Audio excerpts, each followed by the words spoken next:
You're watching the KOAM Morning News on Fox 14. Right now at 7, our own Carrie Worthen gives us a closer look at the Tar Creek Superfund site and its environmental impact. And Baltimore prosecutors drop all charges against Adnan Syed, whose conviction inspired the popular podcast Serial. And we are tracking strong thunderstorms across the area. Rain really coming down here at the station and in Joplin along with other areas. We'll have the latest on these storms and your forecast for the day coming up. The 4 states' most watched news starts now. Thanks for joining us for the KOAM Morning News on Fox 14. I'm Tanya Bach. Emergency workers life flight an individual after being struck by a vehicle. Galena Fire Department, Galena Police, Cherokee County Sheriff's deputies, and the Cherokee County Ambulance responded to the 2200 block of Wood following a report of a pedestrian struck by a vehicle. This is still a developing story, but you can see footage of the life flight chopper with the individual from the Galena High School practice field leaving about 8 p.m. The vehicle was driven from the crash site, the driver not injured. No further information is available at this time, but you can go to our website at KOAMnewsnow.com for updates as they become available. An autopsy report reveals the extent of a Miami, Oklahoma man's injuries from a fatal hit and run. The crash happened in Miami back in February. Authorities responded to reports of a man down on the road. When they arrived, they found a car had hit 58-year-old Quan Zing Yi. He was pronounced dead at the scene. Autopsy report shows the victim suffered 56 specific injuries, that he had multiple blunt force injuries that led to his death. They say his death was classified as an accident. Authorities charged Mindy McBrien in April for first-degree manslaughter and leaving the scene of a fatality accident. The court has continued her case 5 times. That's according to court documents, with her next court date set for November. You can find the autopsy report and a breakdown of events on our website at KOAMnewsnow.com. More than 120 years of active mining and contamination within Tar Creek Superfund site have led to a public health crisis among Ottawa County, Oklahoma's 31,000 residents. KOAM's Carrie Worthen is in Miami with the latest. A flood is always dangerous water. It always is, because it mixes with everything that it may have come in contact with. Rebecca Jim is an executive director of the local environmental action demanded agency. Her goal is to clean up Tar Creek so it is safe for residents of Ottawa County. There is a lot right in the floodplain that needs to be addressed, and we hope that they'll do it very quickly. One of the largest Superfund sites is just miles north from Miami, Oklahoma. Rebecca says it's around 40 square miles. It was the site of one of the largest lead and zinc mines in the world. And when it was abandoned, the mine waste was left piled on the ground from here to yonder. The site is as big as the city of Tulsa. The MAP project began in 2020 when a member of Cherokee Nation partnered with Thriving Earth Exchange to create a tool that could visually showcase what happens when Tar Creek floods. And what our map maker did was, she did the whole county. So now all of us can see how flooding affects all of us. With the 24th Annual National Environmental Tar Creek Conference, Rebecca says it's the most important one, and she hopes that citizens of Ottawa County will attend. What are they doing? What's a cleanup look like? What is cleanup? What's restitution? How do you resolve a problem that's this polluted? Who takes it on? Who are these people? And we get them an opportunity to meet us. In Miami, Carrie Worthen, KOAM News. 24th Annual National Environmental Tar Creek Conference is set for today and Thursday in Miami at NEO College. Well, Thursday, October 20th will now be known as Project Warmth Day in Pittsburgh. Mayor Cheryl Brooks recognized the event with its own day. Project Warmth started as a way to help people with utilities in Crawford County as temperatures start to drop. Funds are distributed through the Catholic Charities and the Salvation Army, and volunteers are always welcome. So it is very busy, but it is very joyful to see everybody come in and to make sure that it's gone smoothly and that we're doing the best that we can to serve our community. Project Warmth has been serving the community for more than 30 years. The event will be in person this year. Miami Police Chief and the Miami drone team were at Wyandotte High School on Tuesday. The team showed the aviation class of the school different types of drones, drone programs, and their uses. Police Chief says technology is evolving and students should be aware. You know, this technology is emerging. It's an up-and-coming field, and for young aviation students, it's a great demonstration to see what it can do right now. And by the time they're graduated in the field, the capabilities will just be tenfold again. It is ever-evolving field, and just to show them what the capabilities are now and what they can get into, I think it's important to them to see what these can be used for. The Miami PD drone team is the only law enforcement agency drone team in operation in Northeast Oklahoma. Coming up. And now, a check of your forecast. Yeah, we are tracking strong thunderstorms across the area still, some producing some small hail out there and gusty winds as they continue to rock on through the area from Stockton, Greenfield, Lamar, Carthage, Joplin, Columbus, just passing through Miami. And now we've got some storms heading into the Grove area as well. And don't worry, Neosho, Mount Vernon, Monette, Pineville, Cassville, you are all next on the list. These storms have been very electric as well. We've seen a lot of lightning with them. Real quick, we do want to cover today's day in weather history. And on this day, back in 1962, sustained winds of 150 miles an hour, gusts to 179 hit the Oregon coast. It's known as the Columbus Day windstorm. It killed 46 people, and those winds equal to a Category 3 hurricane.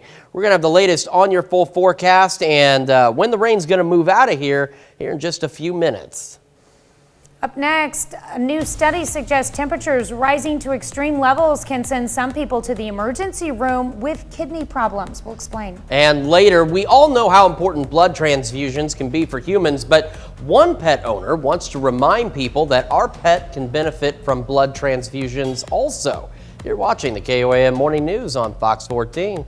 And Health Watch this morning, the link between kidney problems and extreme heat and what menopausal hot flashes could do to the heart. Natalie Brand takes a look at some of today's top health stories. There's growing evidence that hot flashes are not just uncomfortable, but stress the heart and could lead to heart attack or stroke. New research being presented at the annual meeting of the North American Menopause Society shows women with more frequent hot flashes are more likely to be at increased risk of cardiovascular disease, which is the leading cause of death in women. A UK study finds non-premature babies born below the 25th percentile for weight are more likely to have developmental concerns. Researchers tracked the development of more than 600,000 infants and found smaller babies were at greater risk of having delayed motor and communication skills as toddlers. Over an 8-year period, researchers linked meteorological data in New York State with more than 1 million emergency room visits, where doctors saw an increased number of people with acute kidney injuries, kidney stones, and urinary tract infections on hot days. Those are some of today's top health stories. Natalie Brand, CBS News, Washington. All right, we're continuing to track a line of strong thunderstorms across the area. Talk about some very electric storms as well. The good news is no severe weather, but we're still watching this line as it extends from Stockton, Greenfield, Carthage, Joplin, just east of Miami, getting ready to head into Neosho, Grove. It's a very impressive line of storms. Now let's take a look at 7th and Rangeline because I want to show you this.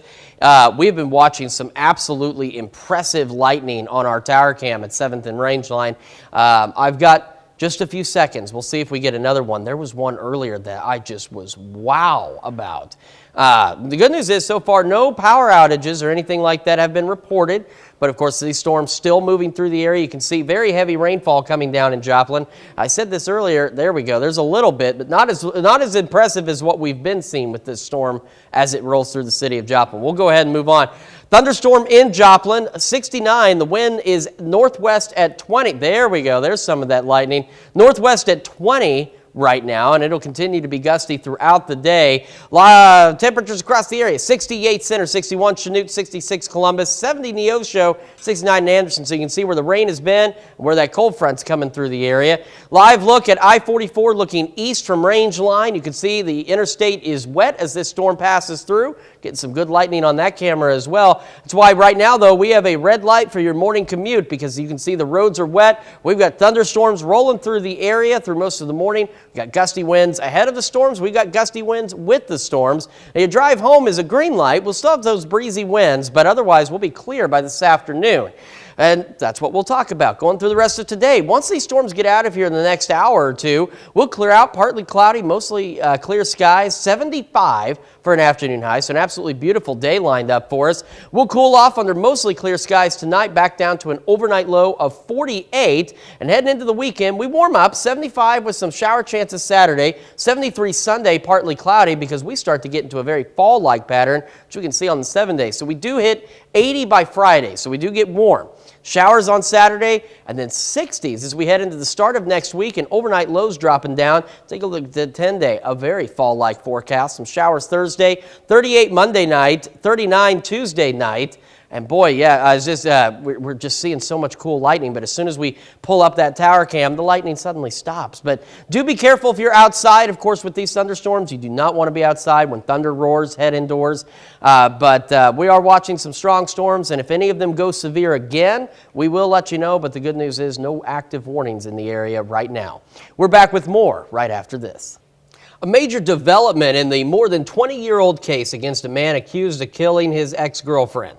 On Tuesday, Baltimore prosecutors dropped all charges against Adnan Syed, whose conviction was featured on this popular podcast Serial. Reed Binion has a closer look at what led up to the vacated conviction and dropped charges. Today, justice is done. All charges dropped against Adnan Syed, who was the subject of the first season of the hugely popular podcast series called Serial. After more than 2 decades in prison, he's now a free man. This is Syed walking out of a Baltimore courthouse last month when a judge vacated the conviction and freed him after 23 years behind bars for the 1999 murder of his former girlfriend, Hae Min Lee. Prosecutors have said a nearly year-long investigation revealed key evidence about the possible involvement of 2 other suspects discovered by the prosecution was never properly turned over to the defense. It is my responsibility to acknowledge and to apologize to the family of Hae Min Lee and Adnan Syed.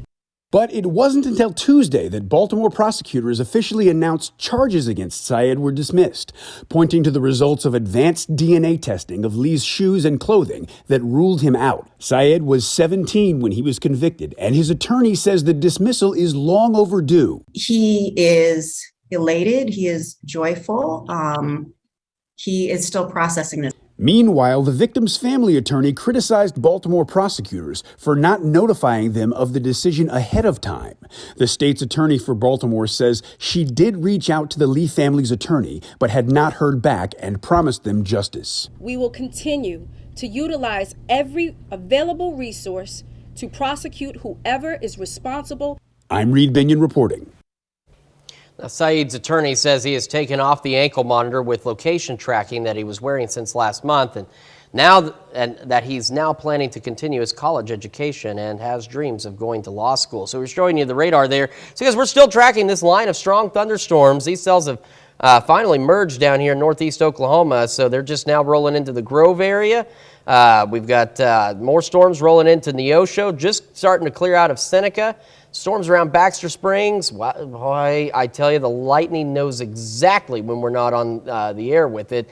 Showers and thunderstorms pushing through Joplin, Carthage, Jasper, Golden City, Greenfield, and Stockton right now. So a live look at 7th and Range line. And you can see in Joplin, it is raining, and it is raining pretty good. So it's rain that we absolutely needed across the area. Again, the lightning seems to know when it's on because it suddenly stops. 69 in Joplin, northwest wind at 20 miles an hour. You can see where the cold front has been and where it hasn't been. 61 Chanute to 70 in Neosho. Let's take a quick look at your 7-day forecast. If I can turn the right way. Once these storms clear out, we'll have partly cloudy to mostly clear skies, 75, 71 tomorrow, 80 Friday, showers Saturday, and then a fall-like pattern sets up heading into the start of next week. We're back with more right after this. It's time to honor today's 4-state hero, Warrant Officer Jack Gustin. The Scammon, Kansas native served in Korea as part of the Pittsburgh Unit 24th Division. To Warrant Officer Jack Gustin, we thank you, today's 4-state hero. Well, we all know how important blood transfusions can be for humans, but how important are they for our pets? Madison Pitch introduces us to one pet owner who says the answer is very important. This past Friday morning, Chris Clements woke up to his wife screaming and his dog Milky, who was obviously injured, in his living room. And to have her sitting there just looking up at me, it was just really hard. Milky had been hit by a car. After the panic settled, they took her to Nebraska Animal Medical Center, where they learned Milky had internal bleeding, but that wasn't the worst of it. There was nowhere in Nebraska, not Lincoln, not Omaha, that had any blood for the transfusion. By that evening, the Clementses were told the best thing to do would be to drive Milky to the Kansas State Veterinary Hospital, 2.5 hours away, which they did. Just really scary. You know, I thought I'm going to lose my dog because we don't have blood here in Nebraska. Back here in Lincoln, NAMC veterinary technician Shannon Byrne tells me they don't keep animal blood on hand because they don't do transfusions that often. So when they need blood, they have to draw it themselves at that time. But it's a strict process for dogs to donate blood. Among the requirements, they have to be under 7 years old, over 50 pounds, and in good health. Owner has to be willing to either bring them in from whatever various things they may be doing at home, or they have to already be in our clinic. And for all of those things to mesh up perfectly, it's just a bit of a struggle. Add to that, the blood donation process requires vet tech supervision. It can sometimes take upwards of 3 techs just for the whole thing. That can be difficult when there are only 1 to 3 techs working. There is something pet owners can do. If your dog meets the requirements to donate, you can contact NAMC to get them on the donor list. Just see what you can do to get on that list in order to possibly save somebody's dog's life. Well, after a rocky start to our morning with some severe thunderstorm warnings in southeast Kansas and then southwest Missouri, we've calmed down a bit. We still have strong storms across the area, some of them producing some gusty winds and small hail. They are producing quite a bit of lightning. You can see this line extends from Pryor Creek all the way up to Stockton. Now the leading edge of it out by a community called Halfway. It looks like it's halfway between Stockton and Lebanon. Still doing some thunderstorm activity too in the Joplin area, and a little cell that's kind of redeveloped back behind the activity near Baxter Springs. You can actually watch that take place as it starts to roll off to the east-northeast toward Carl Junction. Right now at 7th and Range Line, we are dealing with some cloudy skies, some thunderstorm activity in the city. We've had quite a light show this morning. It's starting to calm down a little bit, but still getting some lightning out there. Thunderstorm, of course, in Joplin. The wind northwest at 20. That's not a gust. That's just the wind blowing that strong. 69 in Joplin right now. We've got 59 Yates Center, 61 in Chanute, 64 Columbus, 68 Neosho, and 68 in Anderson.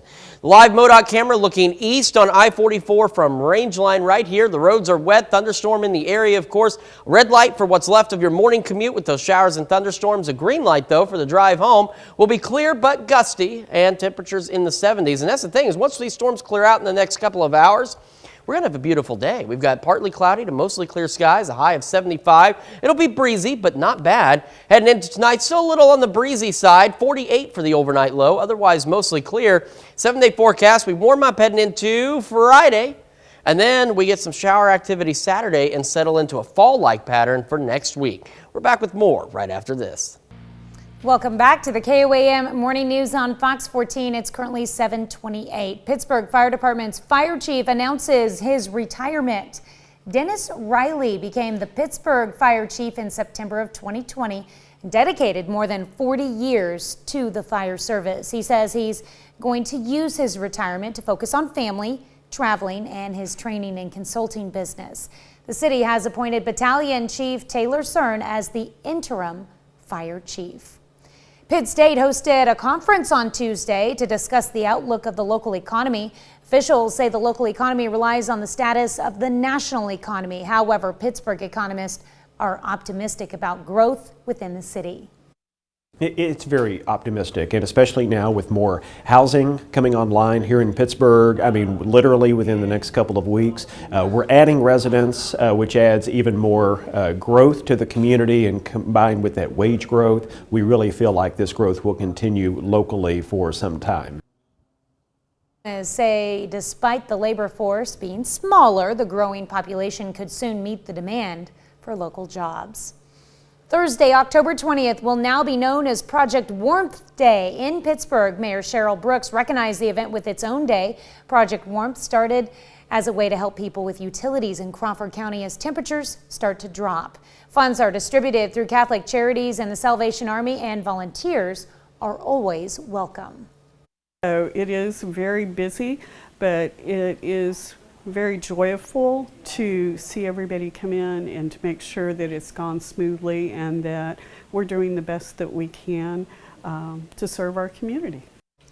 Project Warmth has been serving the community for more than 30 years. The event will be in person this year. Miami Police Chief and the Miami Drone Team are at Wyandotte High School on Tuesday. The team showed the aviation class at the school different types of drones, drone programs, and their uses. The police chief says technology is evolving and students should be aware. You know, this technology is emerging. It's an up-and-coming field, and for young aviation students, it's a great demonstration to see what it can do right now. And by the time they're graduated in the field, the capabilities will just be tenfold again. It is ever-evolving field, and just to show them what the capabilities are now and what they can get into, I think it's important to them to see what these can be used for. Miami PD Drone Team is the only law enforcement agency drone team in operation in Northeast Oklahoma. Well, destroying things can sometimes be a fun activity, so the city of Miami hosted a ribbon cutting for the demolition of the Miami Ford building. Building will be replaced by a new Chrysler, Dodge, Jeep, and Ram store. Well, all you have to do to understand why we want to be at this location is drive down Main Street in Miami and see all the improvements and changes that have made. We want to be part of it. We've got a little piece of it now, and we want a bigger piece of the progress that Miami's made. They expect the building to be finished in about a year. Well, kindergartners at Mark Twain Elementary in Carthage, Missouri spent the day celebrating community helpers. Community helpers can be anyone that goes above and beyond to help their community, such as police, firefighters, and paramedics. Jasper County Sheriff's Department stopped by the school to talk about how they help the community. Some of the students that are excited about maybe being police officers in the future, they can see that's something that is tangible and something they can actually achieve. Yeah, I like it's a week. When it flashed a little. No. It's a week-long celebration, and the Carthage Fire Department will visit Thursday at 2 to also discuss how they help the community. Well, this morning we're discussing robots providing comfort. There's a hospital in Massachusetts that's taken a novel high-tech approach to making children more comfortable in medical settings. It's an Armenian-developed robot named Robin. It can't take the place of humans or dogs, but staff in the UMass Memorial Children's Medical Center actually see Robin playing an important role in easing fear. In fact, Time magazine named the interactive robot one of the best inventions of 2021 and praised Robin's ability to put sick children at ease. And that brings us to our question for you today. How do you feel about robots providing comfort? For it, against it, maybe no opinion? So far, 58% of you say you're for it, 33% of you say you're against it, and 9% of you say no opinion. Make sure you vote through our website, through the app, and take part in the discussion on our Facebook page. Something else we've been discussing this morning is the thunderstorms rolling through, and I'm going to walk off real quick because we have a new severe thunderstorm warning. We have had a slew of these this morning. Very busy morning this morning. This one now in Delaware County. So real quick, you can see this line of thunderstorms along that cold front stretching all the way back through northeast Oklahoma. And this is the new severe thunderstorm warning for Northeastern Delaware County until 7:45. This is for quarter-size hail, maybe some gusty winds out there. And this storm is moving to the east at 45 miles an hour. So if we line up with the watch-out line and put this east at 45, it's going to be heading into McDonald County here in the next few minutes as well. We're looking at Anderson by 7:46, Pineville at 7:51. Bella Vista 7:59, and if it holds on to its severity, we're looking at Cassville by 8:29 this morning. So again, new severe thunderstorm warning for Delaware County until 7:45. This is for quarter-size hail And again, as I mentioned, we've had severe thunderstorm warnings for now 3 of the 4 states in some capacity this morning.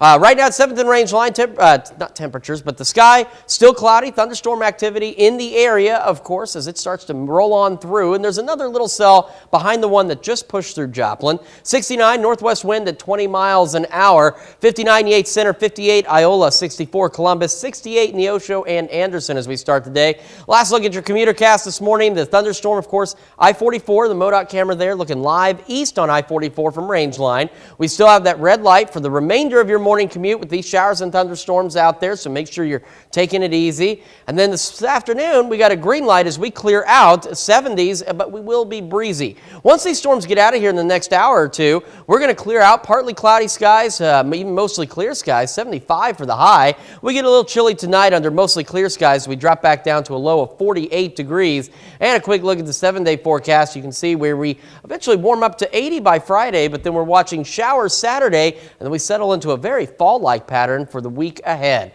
You're watching the KOAM Morning News on Fox 14. We've got more of it right after this. Well, the Miami Police Department was at Wyandotte School to showcase some of their drone technology on Tuesday. They weren't investigating any crimes or anything like that, but KOAM's Shagun Bomadile was there as students learned about how new technology is helping local investigators. For the Miami Police Department, drones are served as an efficient tool in apprehending criminals. We use them for all sorts of city functions, not just police, emergency management, fire department, code enforcement. If we roll up to a scene and we're like a missing person, we can search, 5-10 acres in a matter of minutes, where it would take 5 or 6 officers an hour to do that. Chief Anderson and the Miami drone team taught aviation students at Wyandotte High School about different types of drones, drone programs, and their uses.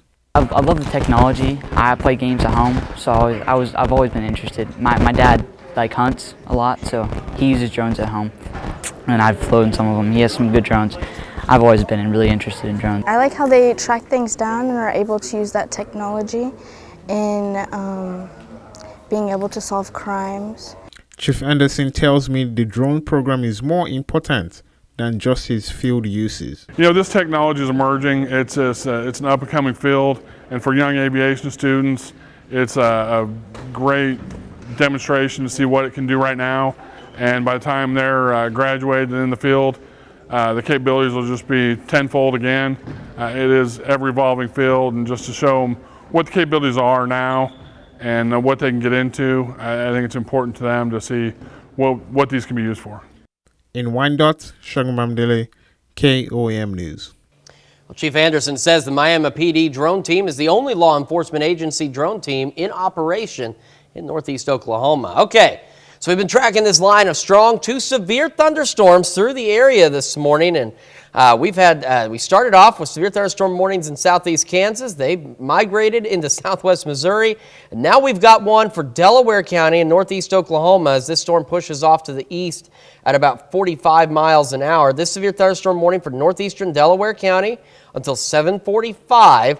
This storm's got quarter-sized hail and some gusty winds as it again pushes off to the east at about 45 miles an hour. So again, a storm track roughly on the leading edge of that warning, moving it to the east at about 45. It's honestly the leading edge of this storm already getting into Pineville, but we're looking at Pineville in the next 10 minutes for this particular portion of the storm. Bella Vista 8:05 and Powell by 8:11. But again, this storm already starting to migrate into McDonald County. McDonald County, there is what's known as a significant weather advisory for you. Means there's a strong storm heading your way with penny to nickel size hail moving into McDonald County. All of us still dealing with this line of storms that not slowly, it's pushing off to the east at about 45, 50 miles an hour. Should be out of here in the next hour or two. Now, 7th and range line. Quick check of our local weather and current conditions. You can see the clouds starting to clear gradually in Joplin as the storm moves on through. And Otherwise, it looks pretty dark out there still. Temperatures, for a moment, it looked like the traffic signal was out, and I was like, boy, is there something going on we need to know about? 69 degrees in Joplin. Thunderstorm moving out. Northwest wind at 20. 59 Yates Center, 63 Columbus, 66 Lamar, and 70 in Carthage as we start the day. Going through the day, as I mentioned, these storms are going to eventually clear on out of here. Once they do, they leave us with partly cloudy to mostly clear skies. 75 will still be breezy on the backside of these storms, but we got a beautiful day. Tonight, a nice, beautiful, but cool evening. Mostly clear skies will drop back down to a low of 48 degrees. And heading into the weekend, showers Saturday, 75. Sunday, partly cloudy, 73. And so I want to show you that on the 7-day because we get to 80 Friday. We get the system on Saturday with some slight shower chances. And then we settle into this fall-like pattern into next week. Look at those temperatures. Slight rain chances next Thursday, but otherwise very comfortable. Overnight lows Monday and Tuesday in the 30s before they return to the 40s for the rest of next week. We're back with more right after this. We've had one big line of thunderstorms roll through the area this morning. We've had several severe thunderstorm warnings from southwest Missouri, southeast Kansas, now one in northeast Oklahoma. You can see this line stretches pretty far. Get a little more messy in the Missouri side of things, but the southern flank of this starting to intensify a bit. And that's why we've got a severe thunderstorm warning here for northeastern Delaware County until 7:45. This storm's got quarter-size hail. As you can see, most of it's already exited Delaware County. So we do have a significant weather advisory, though, for McDonald County.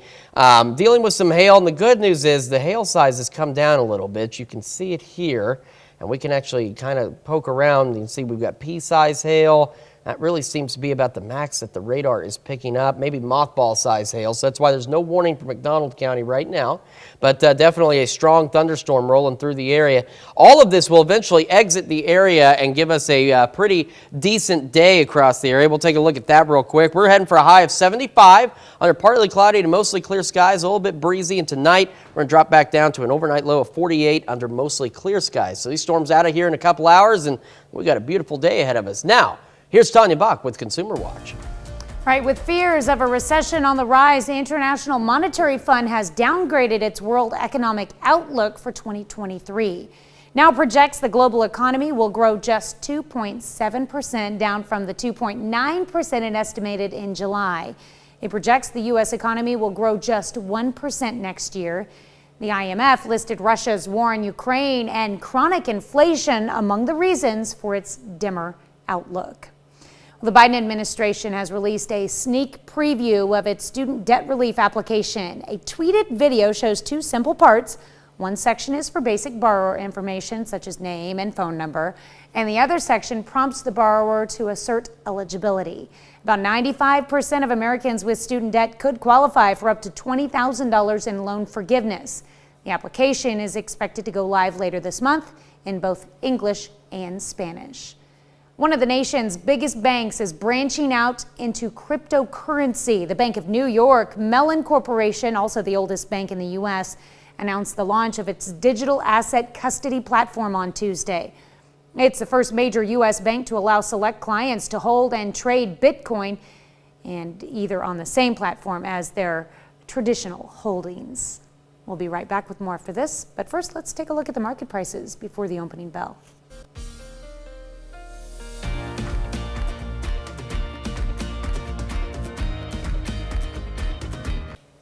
A giant Cheeto, complete with massive fingers coated in orange dust, becomes a roadside attraction in Alberta, Canada. Jeannie Moose reports on the sculpture that's mesmerizing motorists.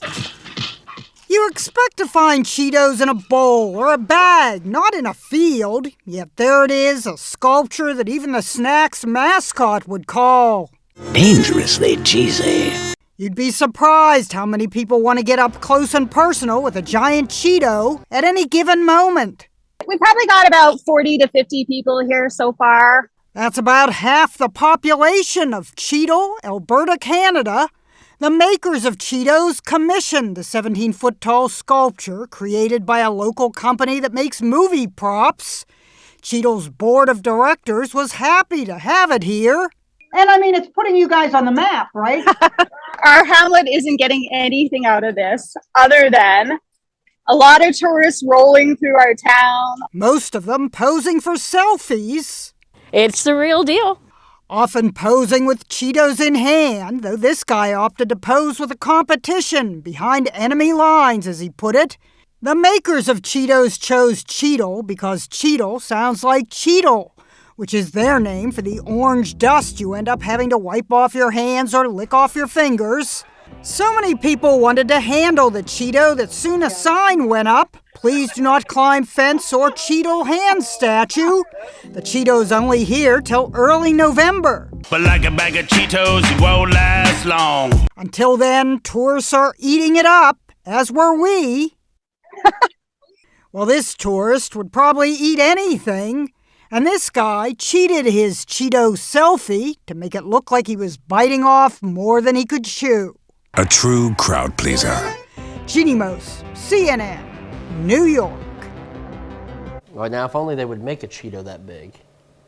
Take us a minute to eat it. Maybe two. Maybe two. It's a possibility. We'll ask Chef Anthony if he can make us a giant Cheeto. I'll bet that he could. That man can make anything. So if anybody could make a giant Cheeto, Chef Anthony's the guy that could do it. We've been making rain this morning, all morning long. We've been dealing with this line of showers and thunderstorms. We've had several severe thunderstorm mornings from southeast Kansas to southwest Missouri to northeast Oklahoma. And the good news is right now we're back to no active warnings in our area, but you can see how big this line is, becoming a little less organized as it exits the eastern fringes of southwest Missouri and our immediate area. A little still strong down as you head into southern Newton County, McDonald County, and Delaware County, now encroaching into Benton County as well. But again, no warnings at present, but we're still looking at some small hail and some gusty winds with this activity. 7th and range line in Joplin, the storm moving on through, starting to leave some clearing skies behind. All these storms are going to be out of here within the next hour, perhaps less. At the rate they're going, they're moving about 45, 50 miles an hour. And we've got good weather behind it. Look how quickly the temperature dropped too. 62 with a few sprinkles in Joplin, south breeze at about 9, and that's been the case. So this part here hasn't fully updated, but you can see like Neosho, Monette, Cassville, where the rain and cold front, even Carthage, still a little bit warmer at 70. But then back behind it, we get into lower 60s and even upper 50s with temperatures across the area. Once these storms clear out, this is going to be a beautiful day for us. 75 degrees, partly cloudy to mostly clear skies. And as we head into this evening, a beautiful evening, but a little bit on the crisp side. We'll eventually drop back through the 50s to an overnight low of 48. And a quick check of your 7-day forecast. We're 71 tomorrow, 80 on Friday, shower chances Saturday. We settle into this fall-like pattern, 65 Monday, 64 on Tuesday. Look at Monday's low of 38 degrees. Talk about chilly, but fall-like. We're back with more right after this. Welcome back to the KOAM Morning News on Fox 14. Here's what's happening today. Ukrainian President Volodymyr Zelensky is asking the group of 7 nations for more modern air defense systems to protect his country. Russia has launched a series of deadly missile attacks this week throughout Ukraine. President Biden and the other G7 leaders promised to continue supporting Zelensky and warned Vladimir Putin against further escalation. Baltimore prosecutors dropped all charges against Adnan Syed for the 1999 murder of Hae-Min Lee after additional DNA testing ruled him out as a suspect. Last month, a judge overturned the conviction, releasing Syed from prison after 23 years behind bars. His case gained notoriety with the hit podcast Serial, which raised questions about how it was handled. The White House says President Biden believes the Los Angeles City Council members who participated in a racist conversation should resign, becoming the loudest voiced among a chorus of angry community leaders demanding accountability. One council member, whose 2-year-old black son was called a little monkey, said the 3 must resign before asking for forgiveness. All right, one quick check of these showers and thunderstorms as they slowly begin to exit the area. Newton County, Lawrence, Berry, McDonald, Delaware, and Benton County. Still getting in on some strong thunderstorm activity. Otherwise, as we go through the day, once these storms clear out, we're going to have an afternoon high of 75 with partly cloudy to mostly clear skies across the area. And then as we head into tonight, temperatures cool off to 48, mostly clear, and a quick check of the 7-day forecast. Get some warming up, some rain showers Saturday, and then we have a fall-like pattern for next week. Well, astronomers say they've uncovered a graveyard of dead stars in the Milky Way. It stretches 3 times the height of our 13 billion-year-old galaxy. They found the ancient stellar remnants when they mapped this galactic underworld for the first time. When a star more than 8 times larger than the sun collapses, the stellar core condenses into either a neutron star or a black hole. Study co-author Peter Tuttle says finding the oldest neutron stars and black holes has been a major task. Researchers mapped where the stellar remains rest by recreating the life cycle of the ancient stars. Absolutely fascinating. Things that we're seeing out in space, and one of these days, not in our lifetime, we'll be out there exploring space. Hey, who knows? It might be us. It's not going to be me personally. My son told me he was going to design my retirement home on Mars. Okay, all right. Well, better get on that. Maybe he will. Well, thanks so much for letting us put the good in your morning. Of course, any other severe weather will keep you updated. Otherwise, we're back with more news and weather at noon. Have a great morning and an even better day.